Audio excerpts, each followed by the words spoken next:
Fala pessoal, professor Paulo, professor de História. É, Hoje a gente vai fazer um pouquinho diferente. A gente vai, como nós terminamos o livro, né? A gente vai estar hoje fazendo uma revisão geral desse primeiro material. A escola vai estar propondo uma atividade para vocês, uma atividade bem legal, de formato de prova, mas que vocês vão estar fazendo em casa. E para isso o professor vai dar aquela revisãozinha básica. Esse primeiro livro, a nova BNCC, essa nova formatação do ensino fundamental, ela está sendo muito rápida, então a gente deu muito conteúdo em pouco tempo. Então, para ajudar um pouco a lembrar um pouquinho, o professor fez uma revisão, essa revisão vai estar escrita para vocês, tá legal? Vai estar em formato de PDF, que eu vou estar colocando na plataforma. E vou estar mostrando aqui para vocês direitinho o que a gente pode estar relembrando aí desses conteúdos. Tá legal? Então, assim, num primeiro momento, a gente começa o nosso capítulo falando sobre o final, né, do sexto ano, que foi a queda do Império Romano. Lembra? A queda do Império Romano do Ocidente gerou para a gente a formação de uma nova sociedade. Uma sociedade que ela não é urbana, como o Império Romano, é uma sociedade que ela, por diversos motivos, mas o principal motivo, o medo, ela vai sair dos centros urbanos e ela vai para o campo, que a gente chama de um processo de ruralização. Lembram disso? Então, a gente começa a criar ali o que a gente chama de uma sociedade medieval, a Idade Média, tá? Então, essa Idade Média ela vai ser dividida em alta Idade Média e baixa Idade Média, tá? Onde as relações ali são muito simples.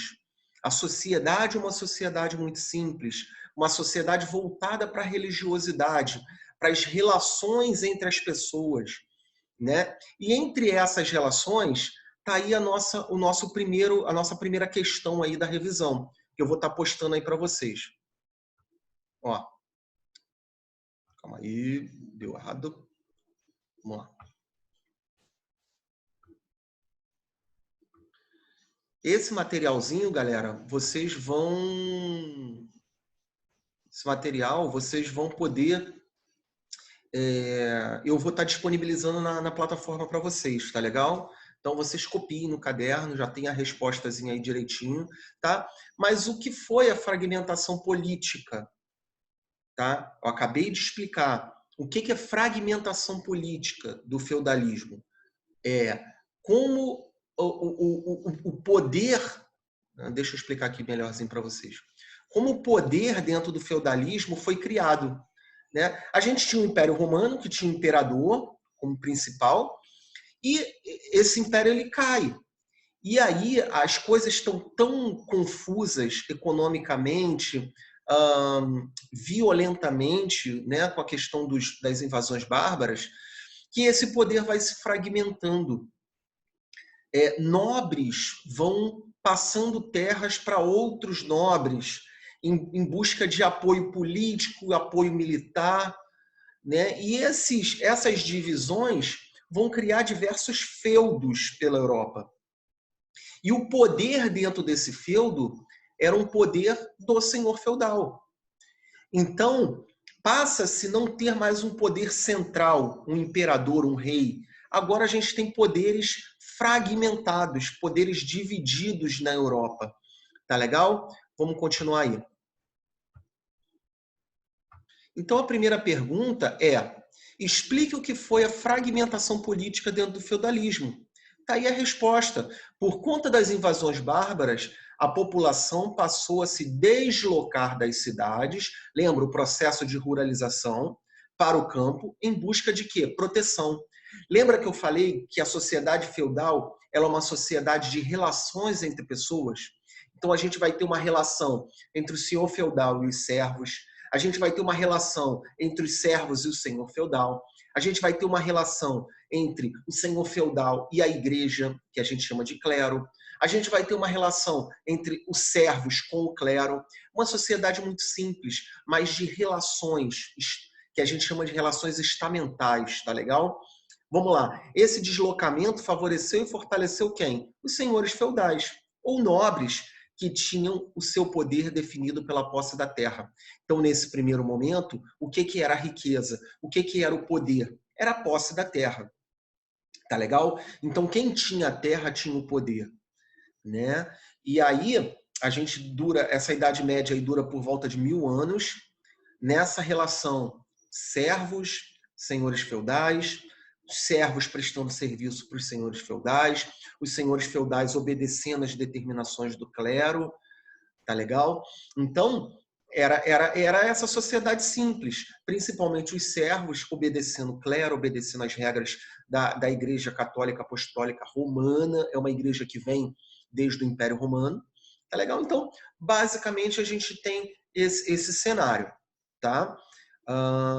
De fragmentação política. O que é fragmentação? O que é essa coisa? Fragmentação é divisão. Por que a gente tem essa divisão política? Porque a coisa se misturou toda. Tá legal? Vamos lá, número 2. Como era estabelecida a fidelidade dentro da sociedade medieval? Tá aqui, ó, resposta. Através da relação de suzerania e vassalagem. Galera, eu lembro que eu expliquei isso para vocês. Quem não estava na aula, eu vou explicar de novo. Relação de suzerania e vassalagem era aquela relação de confiança, né? De moral. Era uma relação moral. Não tinha um documento escrito dizendo: ah, eu vou te dar posse da terra e você vai me servir, tá? E vai me proteger, vai me defender, vai cuidar dessa terra, vai ter uma relação com os servos. Não tinha documento. A relação, muitas das vezes, era feita de uma forma cavalaresca. Lembra? Né? Com a questão da espada, né? O cara se ajoelhar na frente. Então, você tinha essa relação de suzerania e vassalagem, né? Muito importante, porque o suzerano, que era o principal, cedia terra para um vassalo. Tá? Esse vassalo era vassalo desse suzerano, tá legal? Mas esse vassalo, em alguns momentos, cedia parte da terra, porque ele não conseguia controlar de tão grande essa terra, ele cedia parte da terra para uma outra pessoa. Essa pessoa passava a ser o seu vassalo, e ele passava a ser o suzerano dessa pessoa. Então, uma frase que ficou clássica na Idade Média: o vassalo do meu vassalo não é o meu vassalo. Por quê? O primeiro que doou a terra, ele já não tem mais controle no último aqui que a terra foi doada. Então, esse cara aqui, ele não obedece a esse suzerano lá em cima. Ele obedece o seu suzerano aqui, ó, o seu próximo suzerano. Né? Quem está próximo. Então, essa relação foi muito importante dentro da Idade Média, ajudou essa fragmentação política dentro da Idade Média e criou esse pertencimento de moral, de um obedecer o outro pela moral. Tá legal? Mas vamos lá, vamos seguir aí.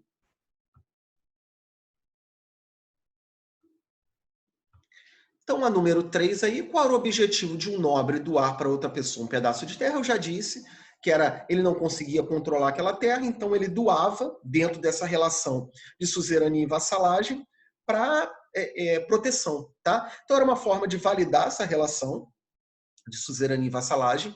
Assim, quem recebia a terra passava a ser vassalo de quem a doava, que passava a ser o seu suzerano.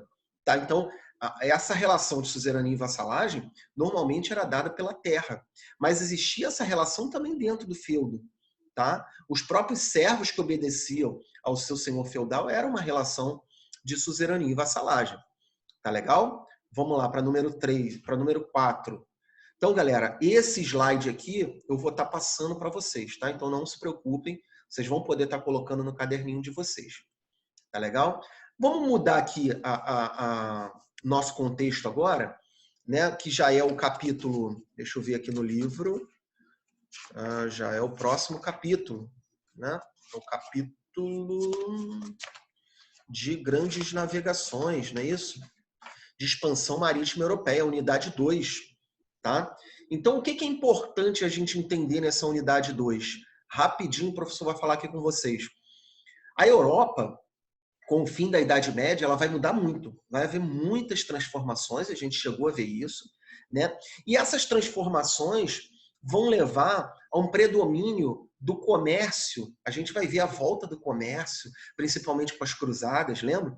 Então, as cruzadas vão estabelecer um novo contato entre os povos, tá? E a Itália vai surgir ali como a grande comerciante da Europa.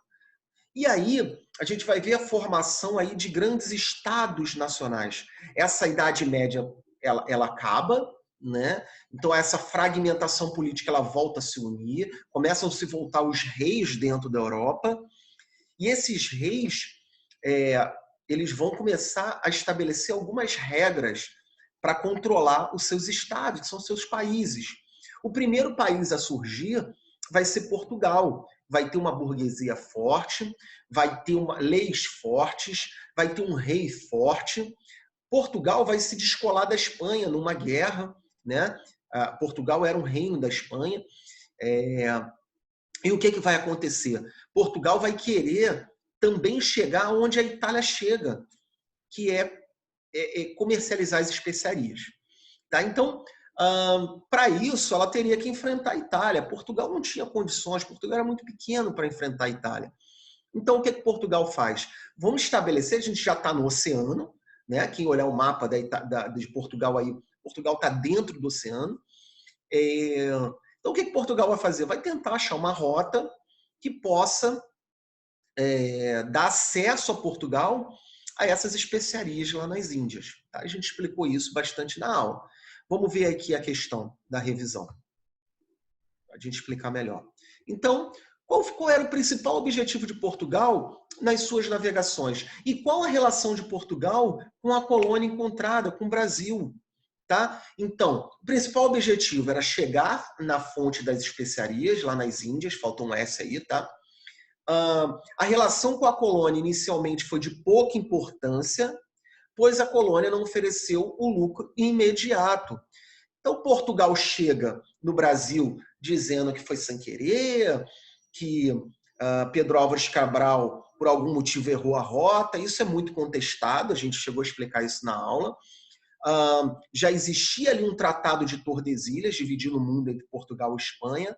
Então, é possível, sim, que Portugal já soubesse da existência de um pedaço de terra que era seu, né, a nível de tratados, até porque existiam habitantes aqui, então essa questão de seu ou não era uma questão irrelevante, mas Portugal vem aqui para tomar posse da terra, a nível de Europa, de conquistadores europeus.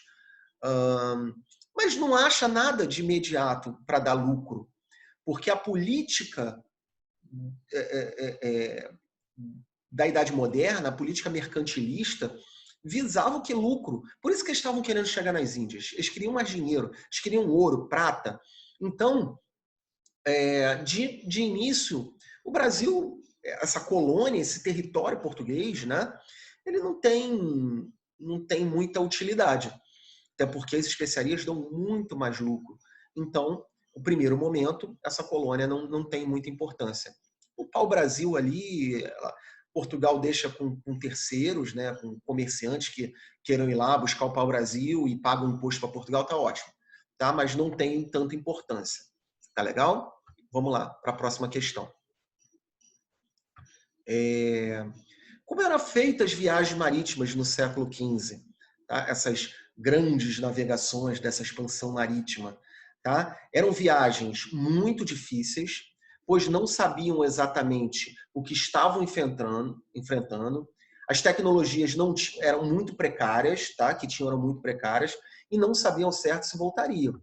Então, era assim, a maioria dos navegadores, da tripulação que ia para essas viagens, era uma tripulação, muitas das vezes, de presos, né, degredados, que eles falavam, que iam assim em troca de liberdade.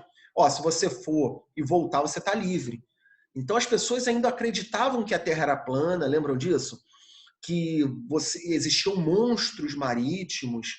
As pessoas não acreditavam muito nessa possibilidade de você, tanto nas viagens de Colombo, nas viagens espanholas, quanto nas viagens portuguesas, existia um medo generalizado de feras, de sereias, de monstros, enfim. Né? Além desse medo, a tecnologia que se tinha, em comparação com hoje, era precário. Então, eles cruzavam oceanos com barcos pequenos, com tecnologias de vela, né? de locomoção com vento. Então, eram bem precárias essas viagens, tá legal? Vamos lá para a próxima questão aí. Número 6. Aí a gente já vai mudar, né, para o próximo capítulo, que é vamos lá, página aí, 468, que são as civilizações da América. A gente já viu essas aulas aí em forma de aula online, né? Em forma de videoaula. A gente viu 3 grandes civilizações, tá? Não que tivessem menos, mas tiveram várias civilizações. A gente chegou a ver o povo Nazca, o povo Olmeca, mas enfim, a gente teve essas 3 principais civilizações, que é os maias, os incas e os astecas. Os incas aqui na América do Sul, os maias e os astecas ali na península de Yucatán, que hoje é o México. Os maias, eles são dominados antes da chegada dos espanhóis, então a gente tem muito mais informação a nível arqueológico deles, porque não foi destruído pelos espanhóis, tá? E os astecas foi a maior civilização, a grande civilização, e a mais rica foram os incas, pela questão do ouro e da prata, principalmente prata. Tá legal? Então vamos lá, vamos ver essas questões aí. Sabemos que os astecas dominavam outros povos, isso era muito comum. Como era feita essa dominação? Tá? Então, os astecas dominavam através de guerra, tá? Conquistas militares. Após conquistado, o povo dominado era obrigado a pagar tributos. Mas, professor, tinha moeda? Não. Esses tributos, como não havia moeda, esses tributos eram pagos em formas de alimento, principalmente semente de cacau, que a gente faz o chocolate hoje. Tá? Então, os astecas, foi até uma forma de facilitação dos espanhóis dominarem eles, porque a maioria dos povos que eram conquistados pelos astecas tinha um certo rancor ali, um ranço ali pelos astecas, porque eles eram dominados.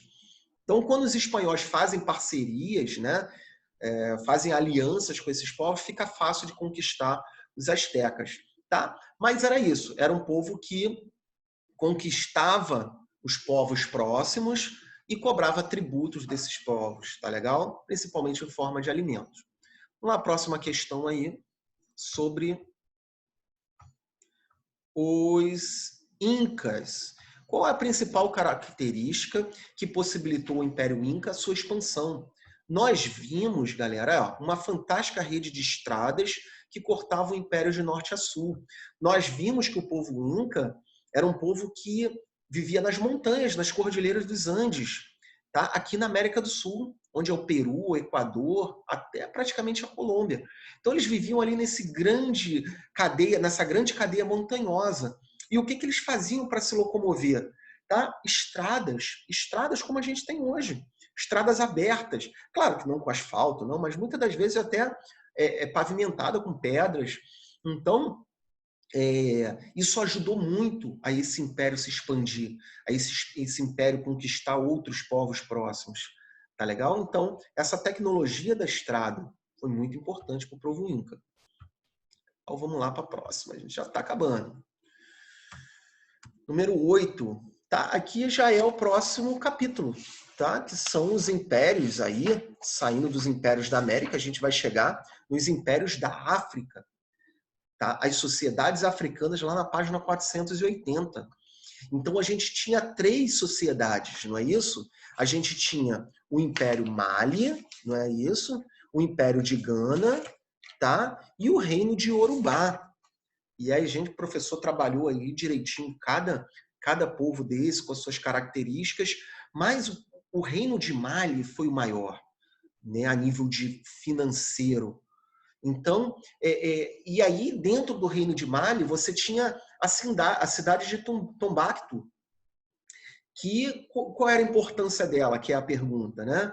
Era um centro comercial e cultural, onde eram realizadas compras e vendas de diversos produtos, como sal, o ouro, o marfim e principalmente escravos, tá? Principalmente não, principalmente o ouro e o sal, tá? Então, assim, esse reino de Mali, o Império de Mali, ele domina o Império de Gana, lembram?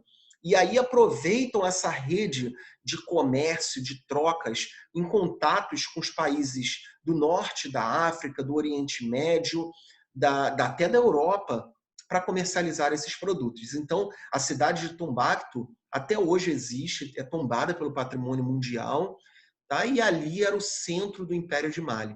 Era o centro cultural, o centro comercial. Tá? Agora vamos ver aqui o Reino de Gana.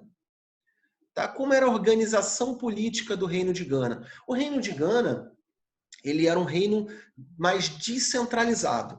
Tá? Você tinha aldeias, elas tinham a mesma língua, a mesma cultura, tá? Mas você não tinha um imperador dominando tudo. Você tinha aldeias que eram controladas pelas suas pessoas mais velhas, os seus anciãos. Então a gente chama isso de cidades-estados. A gente teve isso nos maias, a gente teve isso nas cidades gregas, né? E tinha também no Reino de Gana. Então a resposta aqui, ó, formado por diversas aldeias independentes. Sua organização era de um estado não centralizado. Tá? Então basicamente é isso do Reino de Gana. Tá? Então a gente revisou aqui nosso primeiro capítulo, que é extenso pra caramba. Revisamos o segundo capítulo, que é... Deixa eu ver aqui o segundo capítulo. A expansão marítima europeia. O primeiro capítulo, sociedade medieval, não é isso? Depois a expansão marítima. E, por terceiro, a gente viu os povos da América, tá? Pré-colombiana, que a gente chama, as grandes civilizações da América. E, por quarto, aí a gente viu as grandes civilizações africanas. Tá? Basicamente é isso. É uma revisãozinha aqui como o professor passaria dentro da sala de aula.